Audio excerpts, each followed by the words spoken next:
우병우 전 청와대 민정수석의 이번 구속은 3번의 시도 끝에 성공했다는 점에서도 눈길을 끌지만 무엇보다 검찰의 적폐청산 수사가 탄력을 얻게 됐다는 점에서 의미가 있다는 평입니다. 권남기 기자입니다. 우병우 전 수석은 적폐청산 수사를 벌이는 검찰의 가장 아픈 부위 중 하나로 꼽혔습니다.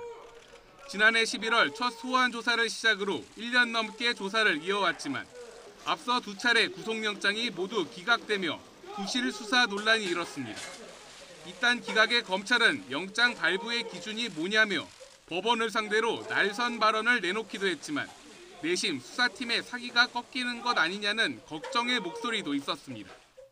특히 지난해 소환 당시 검찰 청사 안에서 팔짱을 낀 채 웃고 있는 우 전 수석의 모습은 이른바 황제조사라는 비판까지 불러왔습니다.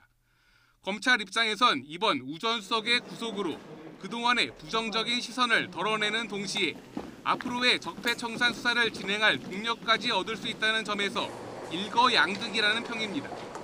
검찰 국정원 수사팀 고위 관계자는 이번 구속에 대해 최고 권력자들은 그에 상응하는 책임이 있다며 정의의 실현이라고까지 언급하기도 했습니다.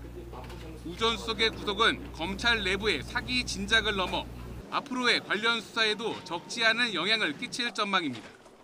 추가 조사가 진행 중인 진보교육감 뒷조사 의혹 등을 포함해 국정원이 개입한 국정농단의 추가 단서까지 우 전 수석을 둘러싼 주요 관계자들의 진술에 변화가 있을 수 있다는 관측이 나옵니다. 이에 반해 우병우 전 수석의 태도는 이번 구속에도 크게 변하지 않을 것으로 보입니다. 앞선 검찰 소환에서 숙명이라며 받아들이겠다며 평소의 날카로움을 누그러뜨린 모습도 보였지만 이게 제 숙명이라면 받아들이고 또 헤쳐나가는 것도 제 몫이라고 생각합니다. 그동안 자신의 혐의가 청와대 민정수석의 업무 범위 안에 있다고 일관되게 주장하는 등 심경의 변화는 크지 않을 전망입니다. YTN 권남기입니다.